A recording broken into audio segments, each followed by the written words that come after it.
الحمد للہ رب العالمین، الصلاة والسلام علی اشرف الانبیاء والمرسلین، سیدنا و نبینا و حبیبنا و قلوبنا ابی القاسم محمد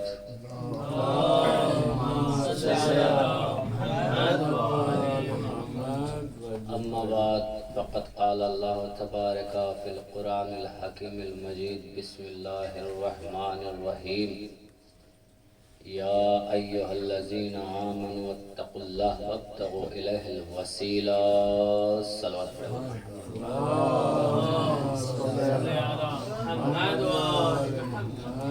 بزرگان محترم، بزرگان ملت، جوانان حیدر کرار، محبان مشکل کشا، یہ ماہ رمضان اب زیادہ واقف ہے مجھ سے کہ رحمتوں کا مہینہ، برکتوں کا مہینہ، اور اس بابرکت مہینے میں یہ مجلس عزا، کیونکہ رحمت کا مہینہ ہے، اور اس مہینے میں اگر رحم اور رحم والوں کا ذکر نہ ہو تو مزہ نہیں ہے۔ ایک صلوات پڑھے پر محمد و آل محمد پر،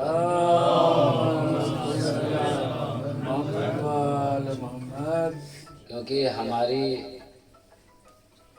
اور اکثریت آپ یہ دیکھتے ہیں کہ ہم، بلکہ ہوتا ہی یہی ہے کہ ہم اپنی مجلسوں میں اور اپنے مرحومین کے لیے بھی جب رحمتوں کا سلسلہ جاری کرتے ہیں تو رحمت والوں کا ذکر ضرور کرتے ہیں، کیونکہ وہ ایصال نہیں کہ جس میں رحمت والوں کا ذکر نہ ہو، وہ ایصال نہیں ہوتا کہ جب ان پر درود نہ ہو۔ تو ہماری یہ رحمتیں مکمل ہی تب ہوتی ہیں جب رحمت والوں کا ذکر ہوتا ہے۔ پروردگار قرآن مجید میں ارشاد فرما رہا ہے، وہ کہہ رہا ہے، دیکھیے قرآن مجید میں دو مولا کا ذکر ہوا ہے، ایک اچھا مولا، ایک برا مولا۔ اب جو جس کا نصیب کہ جس نے جو مولا اختیار کیا، توجہ، نعم المولا و نعم النصیر۔ قرآن مجید میں یہ ذکر ہوا کہ ہم نے تمہارے لیے مولا بنایا اور تمہارا وہی مددگار ہے، یعنی جہاں پر اچھے مولا کا ذکر ہوا، توجہ چاہتا ہوں، وہاں پر مددگار کا تذکرہ کیا، یعنی جو اچھا ہوتا ہے وہی مددگار ہوتا ہے۔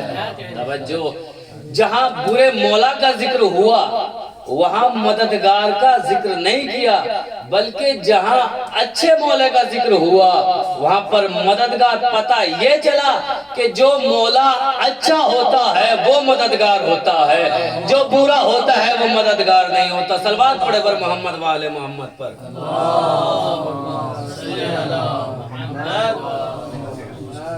قرآن مجید کی آیت پر آگے جاتے ہیں۔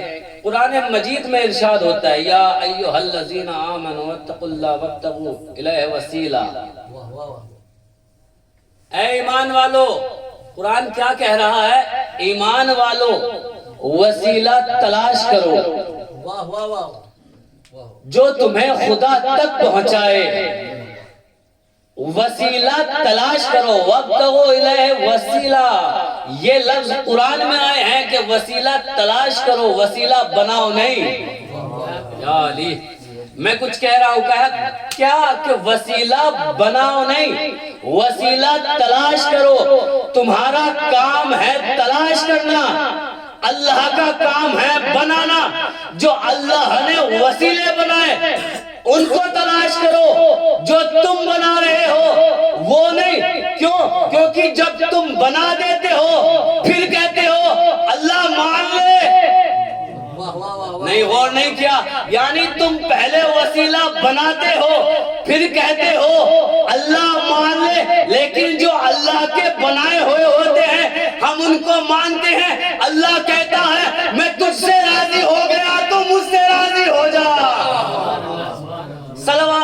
محمد وآل محمد۔ قرآن کہہ رہا ہے کہ وسیلے تلاش کرو، وسیلے بناؤ نہیں۔ جب یہ وسیلے بنا لیتے ہیں تو کہتے ہیں کہ اللہ اب مان جا، اب راضی ہو جا۔ پہلے بنا لیتے ہیں پھر اللہ کو راضی کرتے ہیں۔ توجہ، اور اللہ کے بنائے ہوئے وسیلے اور تمہارے بنائے ہوئے وسیلوں میں فرق ہے۔ مشرکوں نے بھی وسیلے بنائے۔ آپ نے دیکھا کہ پہلے بتوں کو بنایا گیا، ان سے پوچھا جائے کہ یہ بت کیوں بنائے گئے، کیا تم ان کو خدا مانتے ہو؟ تو کہا کہ نہیں، ہم ان کو خدا نہیں مانتے، بلکہ یہ وسیلہ ہے خدا کے لیے، تاکہ ہم ان کے ذریعے اپنا پیغام پہنچا دیں، ان کے ذریعے اپنی بات کہہ دیں۔ بھائی مشرکوں سے پوچھو کہ یہ کیا ہے، کہا کہ یہ وسیلہ ہے اللہ کے لیے۔ بھائی یہ تو بے جان ہے، کہاں ان میں جان نہیں ہے، یہ بے جان ہو کر اللہ کی طرف ہمارے پیغام کو پہنچاتے ہیں، ہمارا وسیلہ بناتے ہیں۔ یہ کام تھا مشرکوں کا کہ انہوں نے بھی وسیلے بنائے، لیکن بے جان، ان میں جان نہیں ہے۔ اب توجہ چاہتا ہوں، ارے کچھ مسلمانوں نے بھی وسیلے بنائے، اب ان میں جان ہے یا نہیں پتہ کیسے چلے؟ کیونکہ جو وسیلے مشرکوں نے بنائے وہ تو بت ہیں، ان میں جان نہیں ہے، ان میں طاقت نہیں ہے، وہ صلاحیت نہیں رکھتے ہیں۔ مگر منافقوں نے جو وسیلے بنائے، ان مسلمانوں نے جو وسیلے بنائے جو اللہ تک پہنچاتے ہیں، کیا ان میں جان ہے یا جان نہیں ہے؟ میں کہتا ہوں ارے پریشان کیوں ہوتے ہو؟ میدان میں لے آؤ، اگر باقی رہے تو جان ہے، بھاگ گئے تو جان نہیں ہے۔ صلوات پڑھے بر محمد والے محمد۔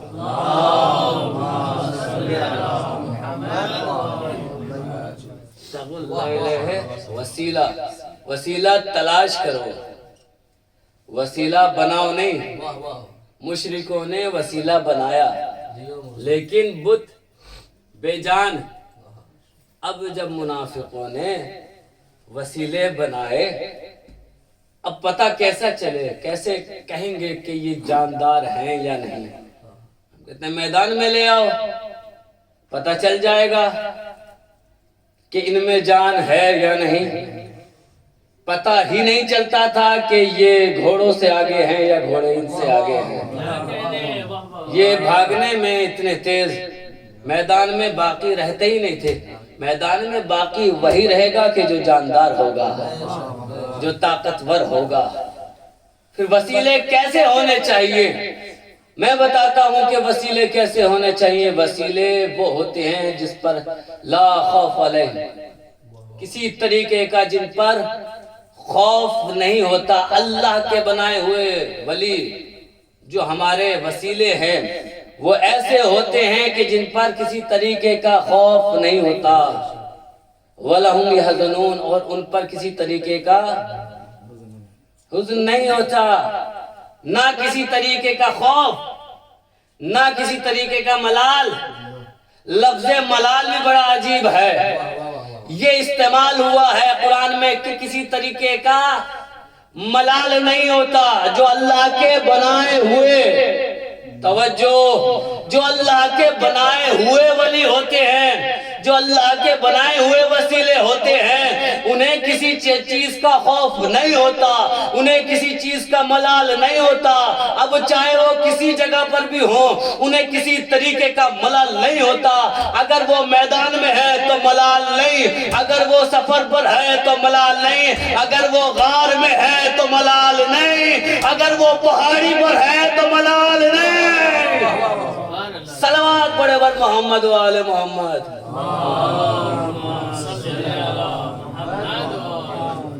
اگر اللہ کا بنایا ہوا ولی ہے، وہ کسی جگہ پر بھی ہو تو اسے ملال نہیں ہوگا۔ اگر خود تلاش کیے بنا بنائے ہوئے ہیں تو چاہے وہ سفر پر ہو، چاہے وہ پہاڑی پر ہو، چاہے وہ میدان میں ہو، تو وہ ہر جگہ ملال کرتا ہے۔ جو اللہ کا ولی ہوتا ہے، جو اللہ کی طرف سے ہمارے لیے وسیلہ ہوتا ہے، اسے کسی طریقے کا کوئی ملال نہیں ہوتا، چاہے وہ کسی بھی جگہ پر ہو۔ لا خوف علیہ، اس پر کسی طریقے کا خوف نہیں ہوتا۔ جو اللہ کا بنایا ولی ہوتا ہے اس پہ کسی طریقے کا خوف نہیں ہوتا، چاہے وہ کسی بھی جگہ پر ہو، چاہے وہ سفر پر ہو، چاہے وہ بچپنی کے عالم میں ہو، چاہے وہ جوانی کے عالم میں ہو، چاہے وہ بڑھاپے کے عالم میں۔ جو اللہ کا ولی ہوگا اس پر کسی طریقے کا خوف نہیں ہوگا۔ اگر بچپن میں ہو سامنے سے اژدھا آ جائے تو وہ چیر کر رکھ دیتا ہے اور حیدر بن جاتا ہے، اس پر کسی طریقے کا خوف نہیں ہوتا۔ لیکن جو اللہ کی طرف سے بنایا ہوا نہیں ہوتا ہے، اگر بوڑھا بھی ہو، اگر غار میں سانپ دکھ جائے تو ڈر جاتا ہے۔ صلوات پڑھے بر محمد والے محمد۔ لیکن جو اللہ کا بنایا ہوا ولی ہوتا ہے، اگر بچپن میں بھی ہے تو اس پر خوف نہیں ہوتا، اگر جوانی میں بھی ہے تو اس پر خوف نہیں ہوتا۔ لیکن جو اللہ کا نہ بنایا ہوا ہو، بلکہ کچھ لوگوں نے انتخاب کر اسے منتخب کر دیا ہو، پھر وہ تو ڈرے گا، چاہے وہ بچپنا ہو، چاہے اس کی جوانی ہو، چاہے اس کا بڑھاپا ہو۔ اس پر یہ قید نہیں ہے۔ ہمارے یہاں ہو جاتا ہے کہ بچہ ہے ڈر گیا، لیکن جب جوان ہوتا ہے تو کہ جوانی میں کیا ڈرنا، بڑھاپے میں ہو کے کیا ڈرنا۔ مگر جو اللہ کا ولی ہوتا ہے، چاہے بچپن ہو، چاہے جوانی ہو، چاہے بڑھاپا ہو، لیکن جو اللہ نے نہیں بنایا وہ کہیں پر، چاہے رسول ہی ساتھ میں کیوں نہ ہو، تب بھی اس کو ڈر لگتا ہے۔ کہتے ہیں صدیق، کیا صدیق، میں نے کہا کہ جو اللہ کا بنایا ہوا ولی ہوگا وہ کبھی نہیں ڈرے گا۔ قرآن کہہ رہا ہے کہ اس پر کسی طریقے کا خوف نہیں ہوتا۔ اسی طریقے سے ایک واقعے کے ساتھ ثابت کروں کہ جب جناب یوسف کنویں میں تشریف لائے، بچپنے کا عالم ہے، جب آپ کنویں میں تشریف لائے تو تمام حشرات جمع ہونے لگے۔ توجہ، تمام حشرات جمع ہونے لگے۔ تاریخ کہتی ہے کہ ایک حشرات آگے بڑھا، دوسرا حشرات آگے بڑھا، بڑھتے بڑھتے جب تمام حشرات جمع ہوئے اور ہونے کے بعد دیکھا کہ یوسف نبی کو کاٹا جائے، ان میں سے ایک اژدھا آگے آیا اور اس نے منع کر دیا۔ اس نے کہا کہ یہ اللہ کا صدیق نبی ہے، اس کو مت کاٹنا۔ یعنی اللہ کا بنایا ہوا ولی اللہ کی طرف سے صدیق ہوتا ہے، اس کو جانور بھی جانتے ہیں کہ صدیق نبی کو کاٹا نہیں جاتا۔ اور جو تمہارے بنائے ہوئے صدیق ہوتے ہیں، غار میں اگر چھوٹا سانپ دکھ جائے وہ رونے لگ جاتا ہے، ارے وہ صدیق اچھا ہے یا یہ صدیق اچھا۔ صلوات پڑھے بر محمد والے محمد۔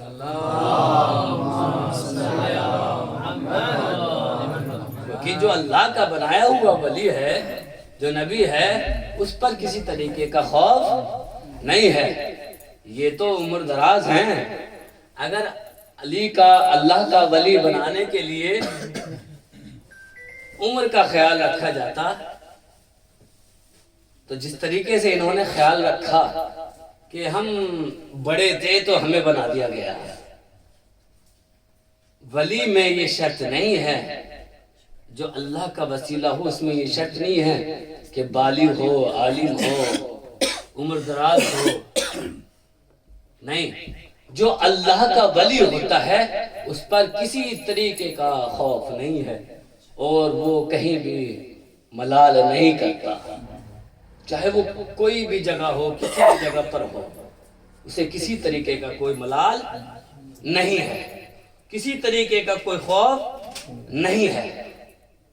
کوئی بھی جگہ ہو، کسی بھی جگہ پر ہو، چاہے بچپن میں دیکھیں آپ کہ کیا ہوا کہ اللہ کا ولی جو ہے 3 دن یا جو بھی روایت میں لیجیے آپ، کہ علی کے پاس جیسے ہی اجدہ آیا تو آپ نے اجدے کو چیرا، پھر آپ گہوارے میں، بچپنے کا علم کسی طریقے کا خوف نہیں ہے، جب رہوار پر ہیں تب کسی طرح کا آپ پر کوئی ملال اور خوف نہیں ہے، اور جب آپ مسجد میں ہیں تب آپ پر کسی طریقے کا خوف اور ملال نہیں ہے۔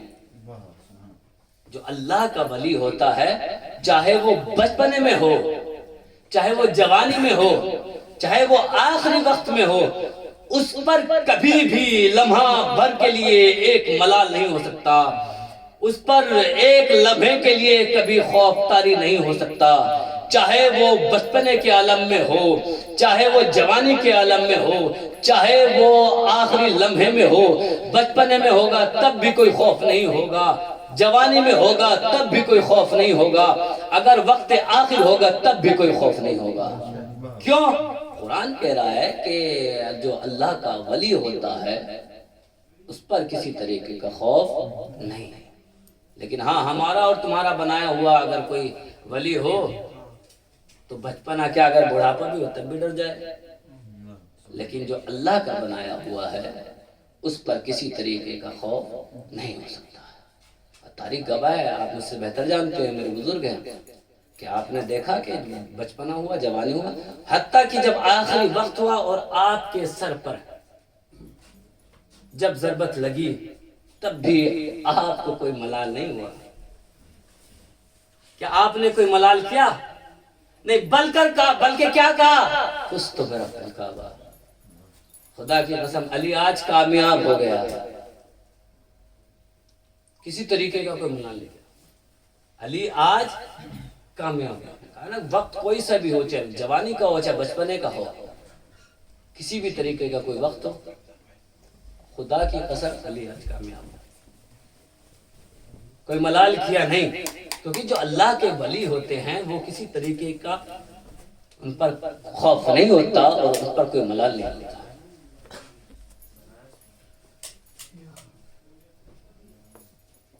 وقت آخر علی کا، آپ جیسے گھر سے نکلے اور مسجد میں داخل ہوئے، مسجد میں داخل ہونے کے بعد جیسے ہی آپ نے سجدے میں سر رکھا تو ابن ملجم کا آپ پر وار کیا، وہ زہر میں بجھی ہوئی تلوار علی کے سر پر لگی، علی کا سر پارا پڑا۔ ایک بیٹے کے دل سے پوچھے کہ اس وقت امام حسن علیہ السلام نے کس طریقے سے نماز کو مکمل کیا ہوگا کہ سامنے باپ زخمی پڑا ہوا ہے اور آپ نماز پوری کر رہے ہیں۔ آپ نے نماز کو مکمل کیا، اس کے بعد امام حسن اور امام حسین نے بابا کو اٹھایا اور چاہنے والوں نے سہارا دیا۔ اب جیسے ہی چاہتے ہیں کہ گھر میں تشریف لے جائے، امام علی علیہ السلام نے امام حسن علیہ السلام کا ہاتھ پکڑا اور کہا، بیٹا میرے چاہنے والوں سے کہہ دے کہ اب یہاں سے چلے جائیں۔ امام حسن علیہ السلام کہتے ہیں، بابا یہ تو آپ کے مددگار ہیں، یہ تو آپ کے چاہنے والے ہیں، یہ تو آپ سے محبت کرنے والے ہیں، ان سے کیوں کہا جا رہا ہے کہ اب اپنے گھروں کی طرف چلے جائیں؟ امام علی نے جیسے ہی یہ سنا تڑپ کر کہا، بیٹا حسن اب تم جانتے ہو کہ گھر میں رہنے والی میری بیٹی زینب ارے مجھ سے کتنی محبت کرتی ہے، ارے جب زخمی سر کو دیکھے گی ارے تڑپ کر گریا کرے گی اور اس کی آواز گھر کے باہر آئے گی۔ ارے علی کو دشوار نہیں کہ میری بیٹی زینب کی آواز نامحرم کے کانوں تک جائے۔ یا اللہ، علی کو منظور نہیں ہے کہ علی کی بیٹی زینب کی آواز ارے نامحرموں تک پہنچے، مگر ہائے ارے یہی وہ بیٹی ہوگی اور یہی وہ جگہ ہوگی، آج کی شہزادی ارے اسی کوفے میں ہوگی، علی کا شہر ہوگا مگر علی نہ ہوں گے، ارے زینب ہوگی، شرابیوں کا مجمع ہوگا